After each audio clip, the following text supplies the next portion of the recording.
Well, welcome to the More to the Story podcast. I'm so glad that you have come along. And many people have been wondering now that we are in this phase where there's a breaking within the United Methodist Church to the Global Methodist Church and the dozens of other denominations and independent functions that churches have had. We've wondered, like, okay, well, what's going on now in United Methodist Church? And there's some very important things that we need to bring up that we hope will be of not just concern, but of interest to people for them to pray for this general conference as it's happening. So we're going to cover that on today's episode. But first, this podcast is brought to you by Wesley Biblical Seminary, where I serve as academic dean, and we are developing trusted leaders for faithful churches.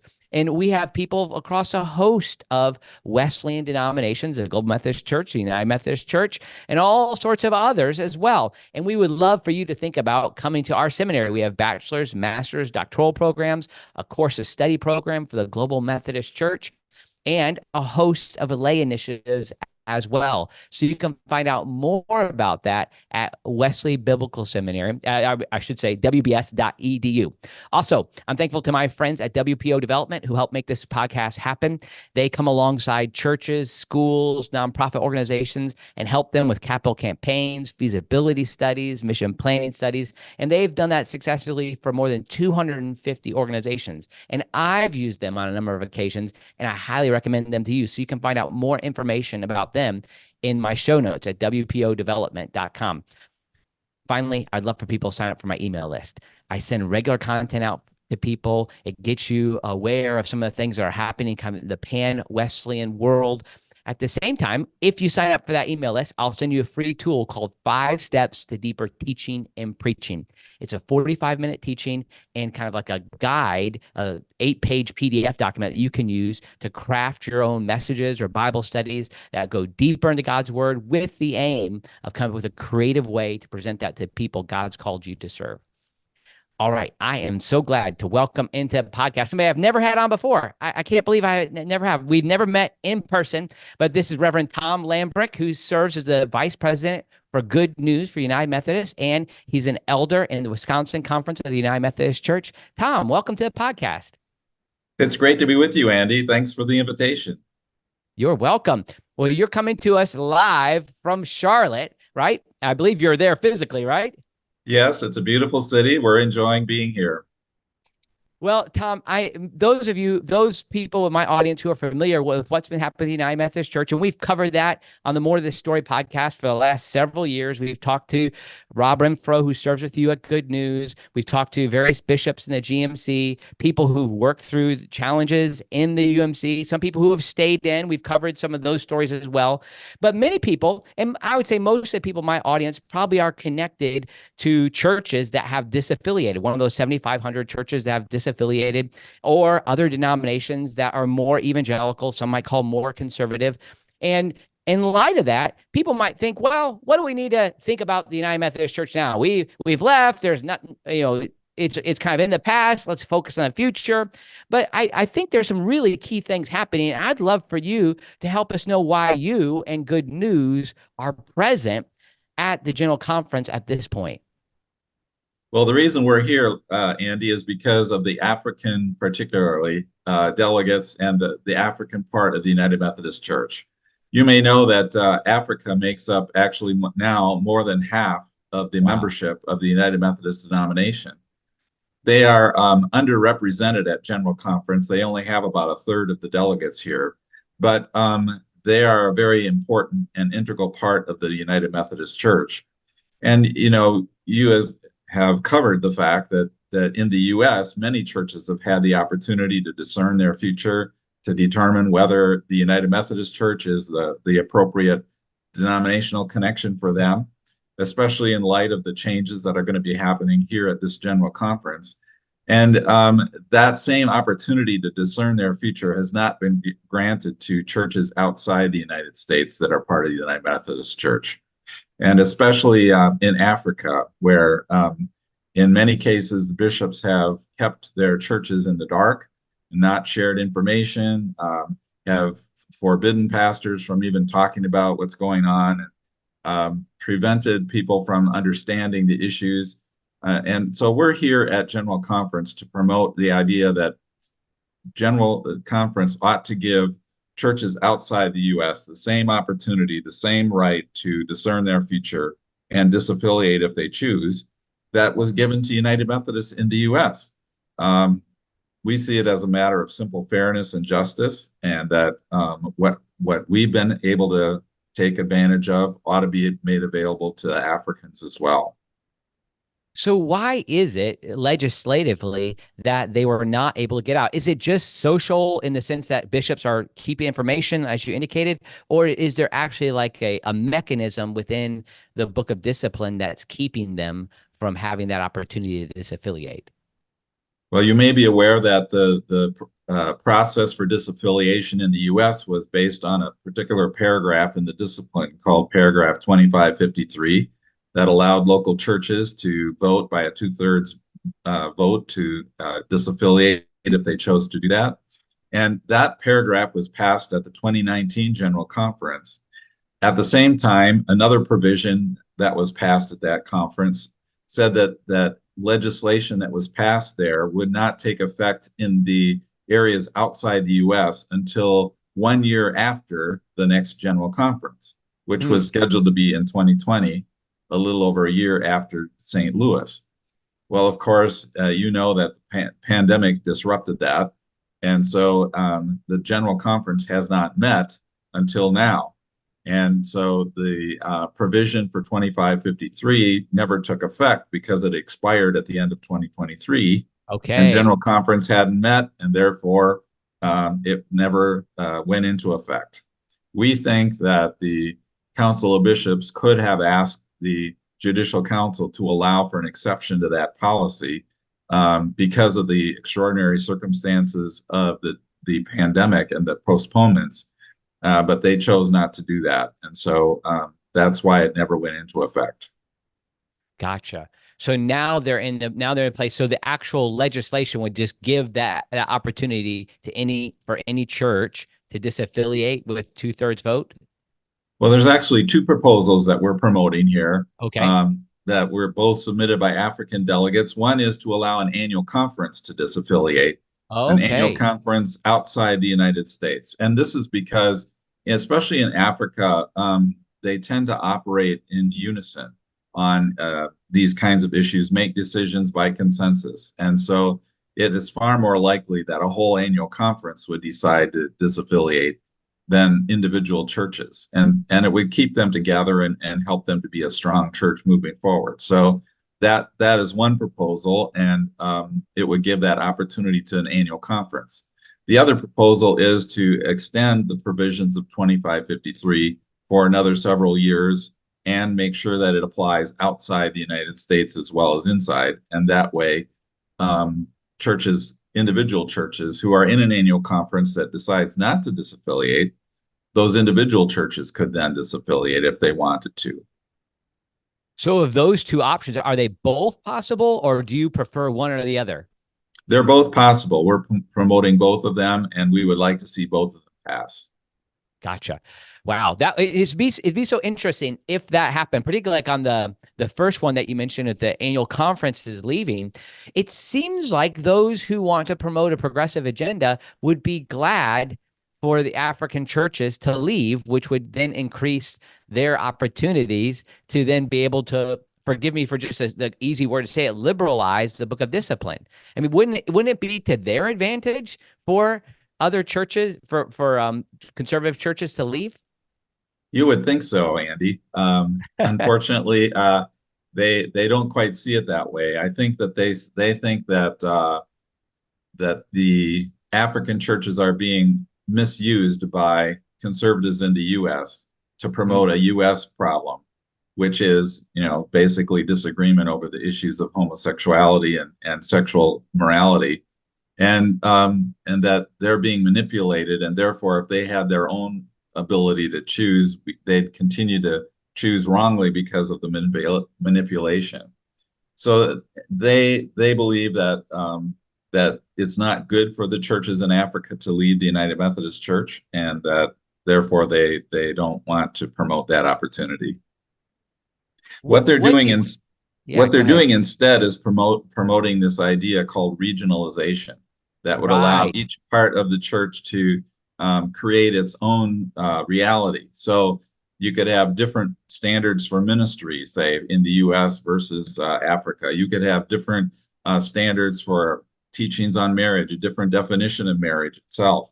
Um, Differences on all these things could be so that the U.S. can like run the church the way it wants to in the U.S. Right. Africa can run the church the way they want to in the Africa, and therefore they think that allows everybody to live together and not have to go through the disaffiliation. It's been interesting to note that other denominations have tried to follow that same line. My former denomination, the Salvation Army, that's certainly one of the moves that's being made by those who want to see the Salvation Army adopt a liberalized sexual ethic.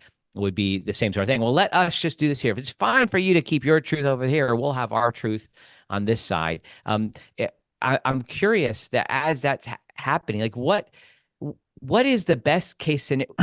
What's the best way they can position it? Like, so they're talking about region. Why would regionalization be good for those in the Central Conference? And from their perspective, like, well, From like trying to play devil's advocate here. Like, let's give the best case scenario of what they're thinking. Well, it would allow the each region of the church to create church that is more compatible with their own culture and traditions and customs and things like that, as in agreement with its country's laws and individualized so that it's not a one size fits all denomination. And I also think that they're concerned about the issue of colonialism and how in the past, the United Methodist Church has been mainly a U.S. centered denomination with missionary outposts. And Yes. now that, Africa has more members than the U.S. does, the U.S. shouldn't be telling Africa how to run the church. Yeah. So that's another strong argument that they make. Well, it seems like then if that was really the case, they would listen to those on the other side. So what's the problem with that then? What's the problem with that line of argument? So the problem with that line of argument is that it sets up the church to disintegrate, basically. What's unique about Methodism is our connectional nature, that we operate through connection with one another, and that connection reinforces each other and allows ministry to be multiplied. If everybody has their own book of discipline, their own standards that are different from each other, it will create, we believe, a process of evolution where the church will evolve into these regional entities that are not as connected to each other as they are now. And so it's important to maintain some things that are in common amongst all the parts of the church. And we don't think that it's wrong for there to be different kinds of structures or different methods of worship or things like that in different countries. And obviously, one needs to be cognizant of a country's laws regarding how property is handled and things like that. There's no objection to that. But the kinds of things that they're wanting to make regional in nature are the foundational things, like what is the church's teaching on things like marriage and sexuality, and what are the standards for ministry, and what does that create. And so by making those regional, it really creates the kind of differences that lead to, I think, a disintegration of our connection. I thought it was interesting a few minutes ago, you said that they could define their own reality. And that's like a real philosophical statement. And I think that's true. What happens in liberal theology in general, what happens in churches that affirm like that we can create our own truths and we can regionalize or localize whatever it is. We then are altering truth. Like we think we're altering truth, and that's really problematic for us. Like, how can there be any foundation if everything is localized to the individual's subjective opinions? Well, it's interesting. The church is always a little slow. And the whole push philosophically has been in the past toward postmodernism, which is everybody has their own truth, and that's Yeah. beginning to fade now. And philosophy is realizing, no, that You can't have that. There is a common truth that people can point to.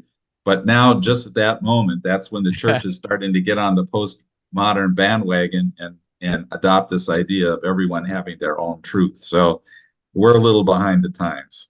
Right.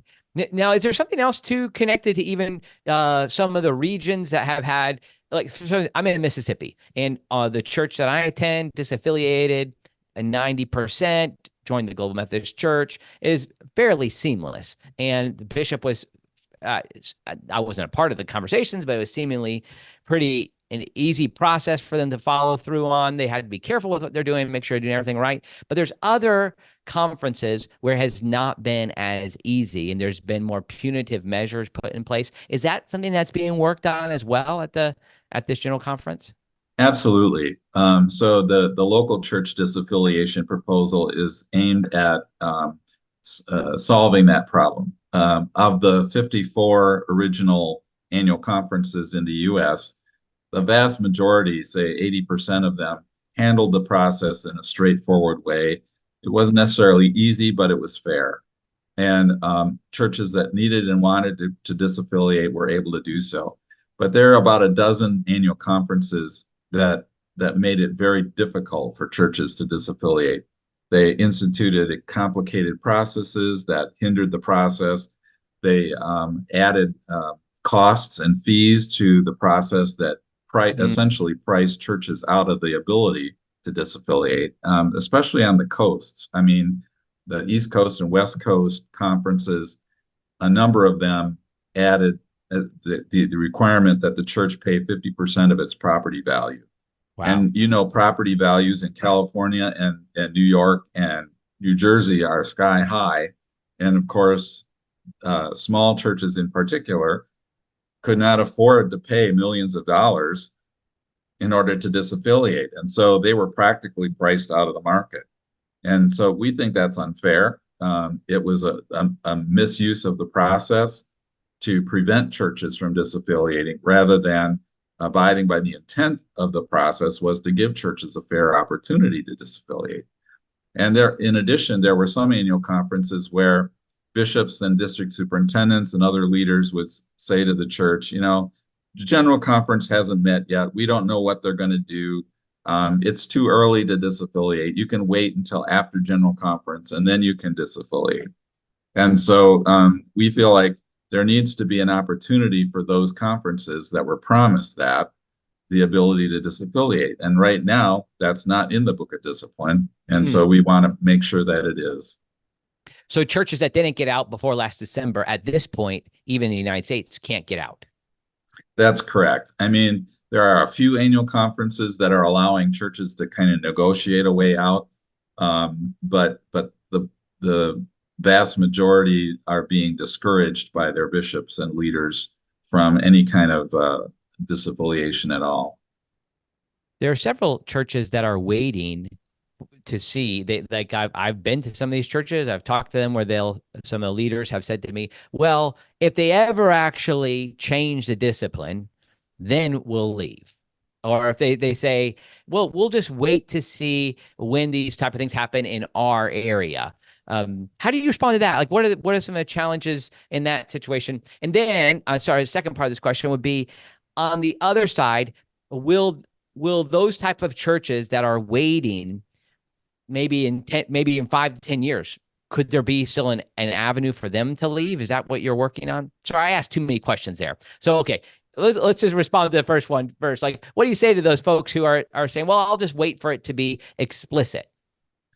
Well, it's going to be difficult for them. For example, the Mississippi Conference put in this idea that you don't have to get out now. You can wait till after General Conference. And there were, I think, about 100 churches that have waited on their process. And then in January, they decided, oh no, if you want to disaffiliate, you have to have been in the process by the end of March. Otherwise, and the point of waiting was to wait till after General Conference, but now they're insisting that they go before General Conference, so they still don't know. And the point of waiting was totally missed. And I think that's probably the case in other places as well, that, we can see the handwriting on the wall. We know what's going to happen. We know that the church is going to change its standards about sexual morality and its definition of marriage. That group within the General Conference has a majority of the votes, especially in the wake of the fact that many delegates who were traditionalists have disaffiliated. So there are far fewer traditional delegates at the General Conference than there were in previous years. So it's pretty certain that those changes are going to happen. And so churches that have waited, they may find themselves in a very difficult position. So hopefully this general conference will come up with a mechanism for those churches, once they realize this, to still leave. So there's legislation that's proposed on that side There as well. is, of course, the centrists and progressives in the church are very opposed to that idea. They want to turn the page. They're done with disaffiliation. They're very frustrated and angry about the number of churches that disaffiliated. They never thought that as many as Oh, really? 25% of our churches would disaffiliate. They thought maybe 5%. And so, the fact that 25% have gone, they view that as a tragedy, and they view it as the result of misinformation that Good News and others are spreading, which is, of course, ridiculous. But they believe churches have been deceived, and they believe churches can't make a good decision, or have made poor decisions to disaffiliate. They think some churches are more Baptist than Methodist, and they just want to be independent. There are all kinds of excuses that they give for why churches have disaffiliated, rather than looking at the reasons why churches do that. But the bottom line is they're very upset, and they're not willing to continue opening that door for continued disaffiliation. And so they're very opposed to the proposals that we put forward. Is a sense that it is maybe one of their arguments that it was a United Methodist Church that brought this here, kind of like the old idea, like, you didn't build this road, this was built by somebody else. You didn't build this church. It was a United Methodist Church that did this all together. And so these are our assets. It seems like that might be the point of power that's being leveraged. It just seems practical to me to let people leave if they realize that they no longer align with the denomination. Well, you're right. It is about money, and about, having the perception of how many churches we have and that kind of thing. It's totally ridiculous to say, well, this was built by the United Methodist Church. Well, the United Methodist Church has only been around since 1969. Right. So in most cases, the congregation itself has built that church, and has built and provided for it and maintained it over the years.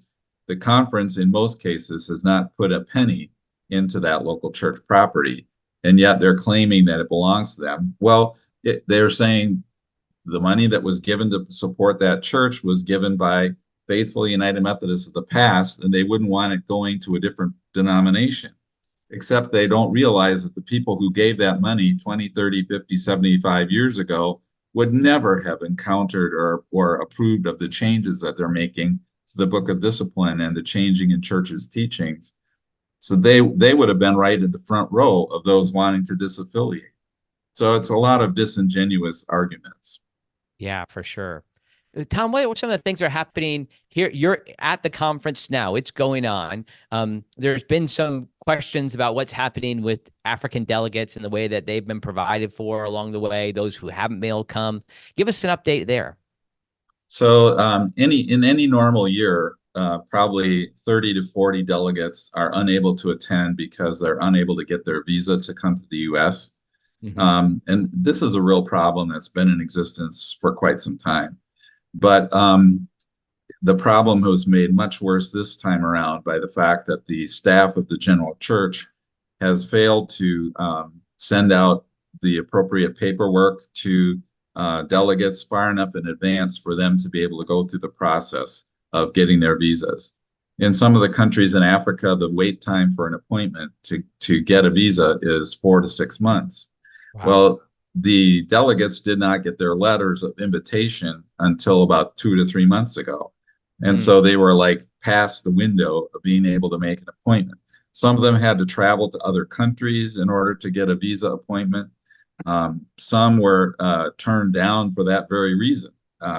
Number of Nigerians had to go to Liberia to get their visa appointment, and the consular office at the embassy said, well, why are you here? Why didn't you get your visa in Nigeria?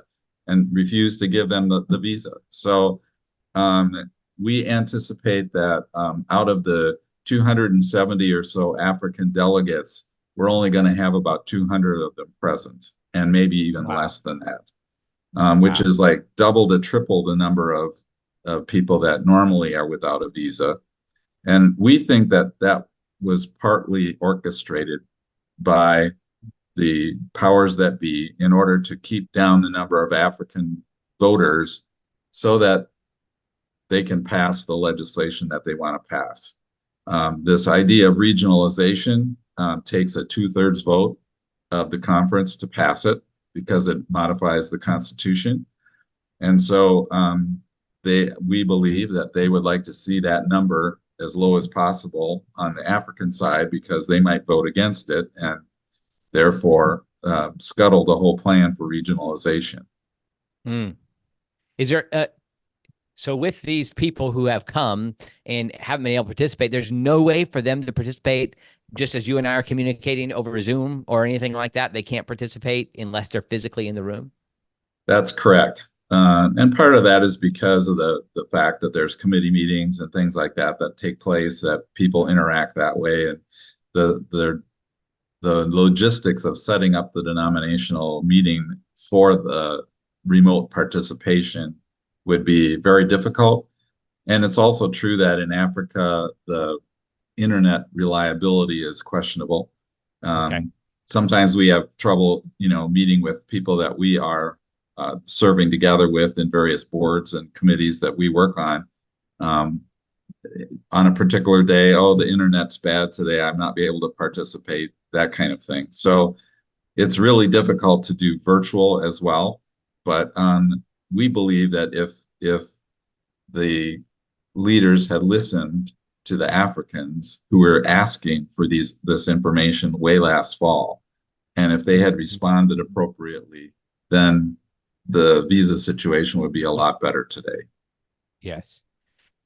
I participated in a couple of GMC convening conferences, Wesley Biblical Seminary. We've been at as many of them as possible. And as somebody who's new to the GMC, this just seems like a spirit-filled environment, and there's occasionally like a couple of legislative pieces that need to happen, and it's been fairly smooth as we've observed them. But it's just a true kind of like, it doesn't, as somebody who's new, just seems like a really strong Christian conference of brothers and sisters in Christ coming together and then making a couple of decisions. So I don't have the context for what annual conferences or general conference has been like.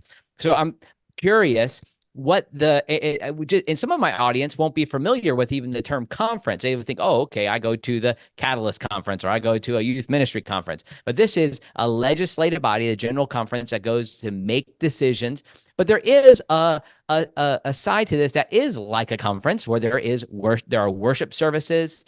There's engagement with speakers. There's motivational type of aspects of what it means to be a part of the denomination. And then there are, of course, more probably the function is a legislative function. So you've been to many of these, Tom. How do you describe what's going on in that room, even spiritually, from this sense of like coming together with a unified function? Like what's it like and how's it different from other general conferences? So you're right. It is a combination of worship event and legislative gathering.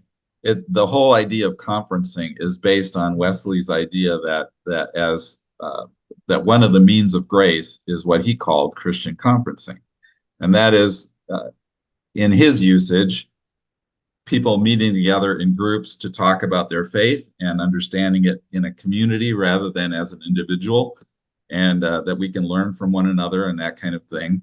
But it's kind of morphed over in the denomination to Christian conferencing is how we solve problems. It's how we make decisions.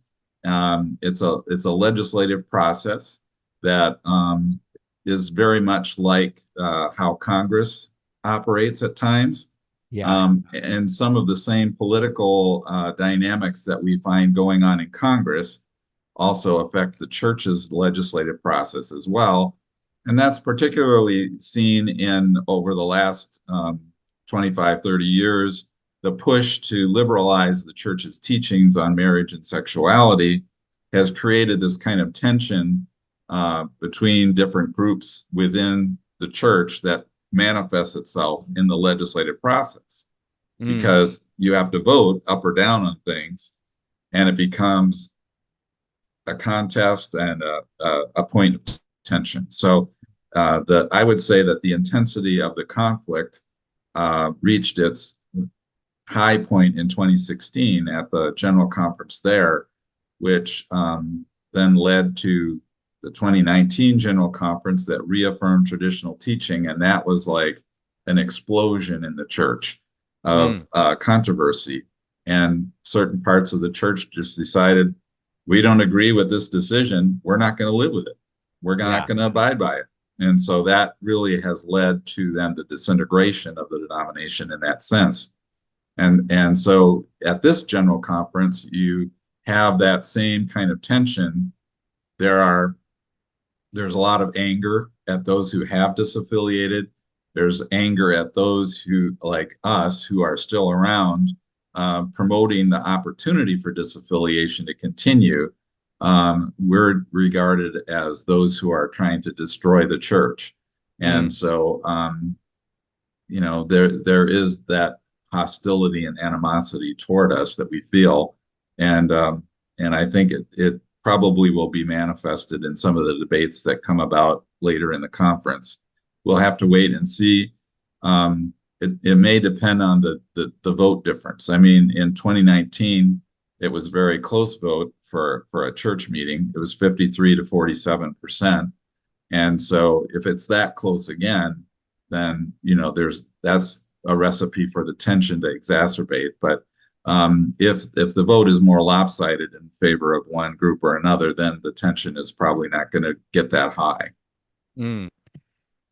What about the worship? Well, by the way, I just want to stop before I talk about the worship services. Thank you for being there. Thank you for this is one of these prophetic like calls that you and Rob Renfro and others have taken on. Like, not many people are willing to say, you know what, I'm going to go into a place where there's a lot of people who probably don't. Not only do they wish I wasn't here, they probably wish I wasn't even alive. like. So thank you for having the courage to stand in there, and particularly in light of those who are seeking opportunities to leave and to really to serve the church as a whole. So I just want to thank you, Tom, for doing that. Well, we feel that that's part of our calling. And certainly we're doing it out of appreciation for the African delegates in particular, who year after year after year have come over here, endured much hardship to do so, and have voted to maintain the scriptural position of the church. And if it wasn't for them, we long ago would have capitulated to the culture. And so because of their faithful witness over the decades, we feel like we owe it to stick around and help them as much as we can. And so that's what we're doing. Beautiful. So can you talk to me about the worship context? There was one picture that was going around on various social media pages yesterday that had a yoga page and some ancestral, I don't know, some other things I can't quite explain. I don't quite know what they are. So what's the tenor like, the spirit in the room in a worshiping context? Is it moving in the direction of a liberalization there, or what do you see?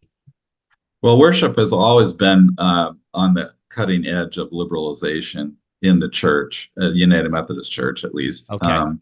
In terms of the music that's picked, in terms of the symbolism and the actions. I mean, for example, we had a Native American person get up at the beginning of the worship service yesterday and go to the different directions of the compass and invite the Spirit's presence and all of this through a Native American kind of ritual, which that kind of thing happens. That's been happening for probably more than a decade. it's interesting that when people introduce themselves, they are now having to name their race, their gender, their pronouns, things like that. Um, that's just part of the norm now, and so it's strikingly in the direction of a much more progressive denomination. Hmm. So they even say their race? I've like Yeah, like okay. I'm a black man from so and so country, and And yeah, my or pronouns are black. Okay. right, or I identify as male or female or whatever. Gotcha. So there are probably some people in the room who would still align with a orthodox position on human sexuality, and the churches that they come from would be very surprised at that. To me, it's like as you're sitting there seeing these type of things, it's obvious what the trajectory is for the United Methodist Church. It's what do you say to folks who are still just saying, well, we have to stay and fight. We're going to stay down.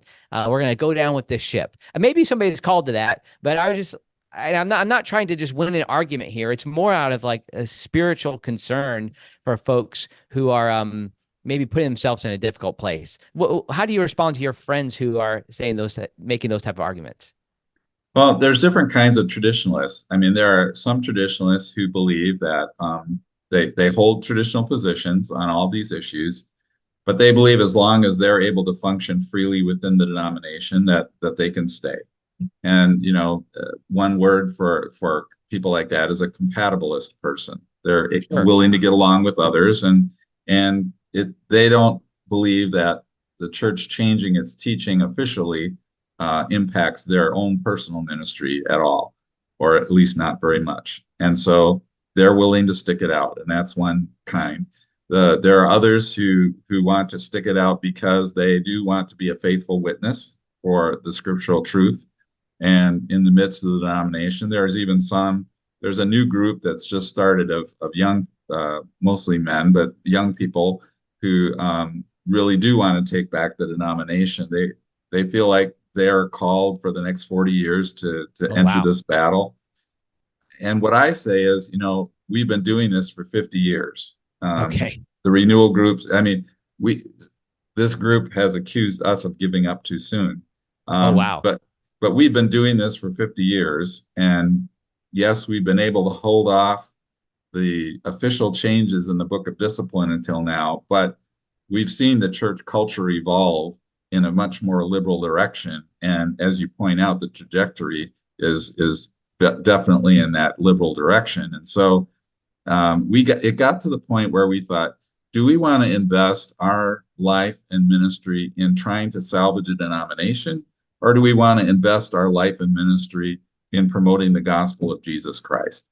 And Yeah. so we made that decision, and I think that's partly what led to the formation of the Global Methodist Church, was that we felt like it wasn't worth the fight anymore.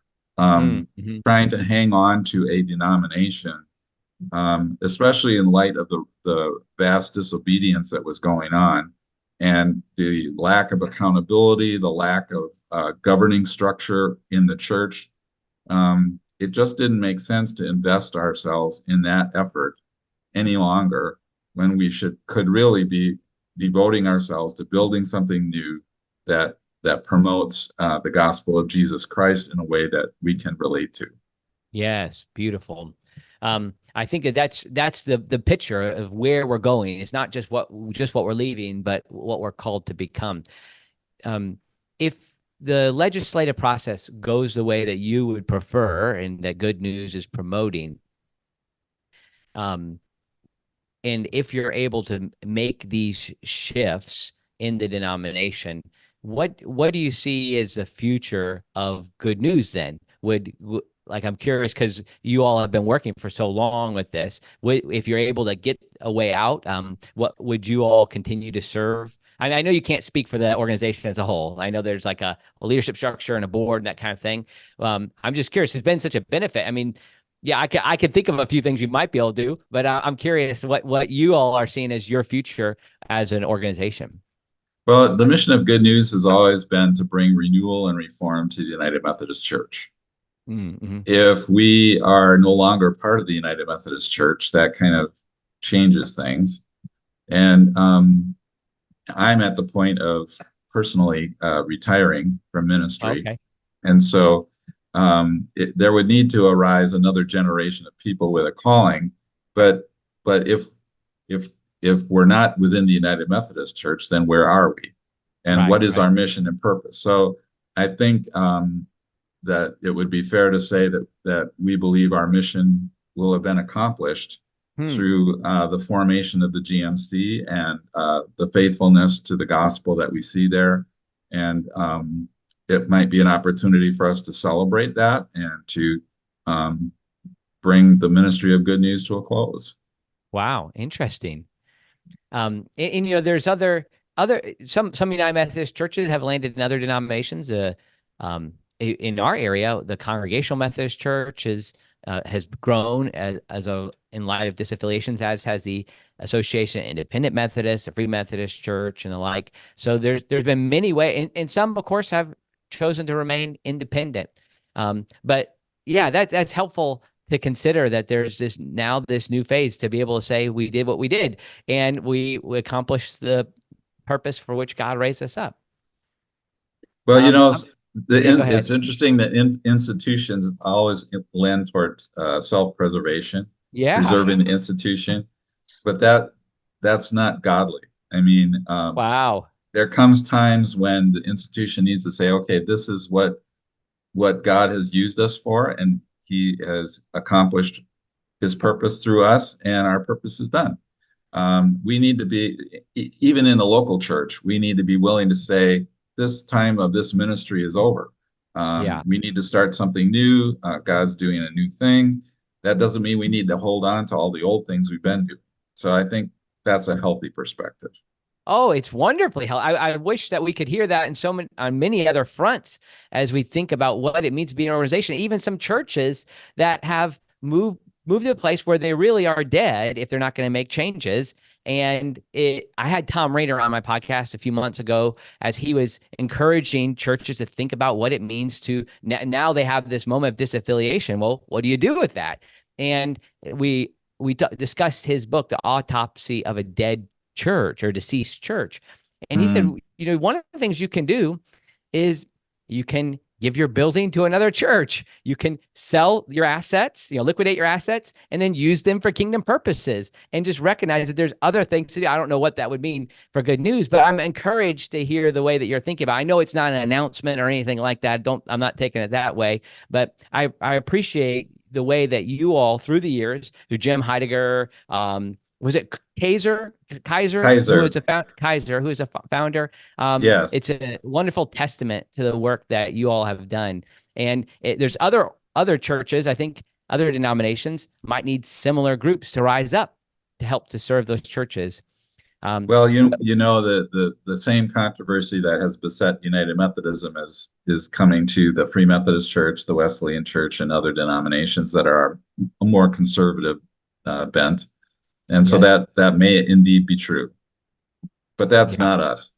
Yeah, that's right. Well, thank you, Tom, for your service. Thanks for coming on our podcast. I have one last question. This is completely unconnected to General Conference. Or let me just give you, is there anything else you'd like to say about General Conference? I think we've pretty well covered the waterfront, probably more than people wanted to know. Uh, Okay. but we do appreciate their prayers.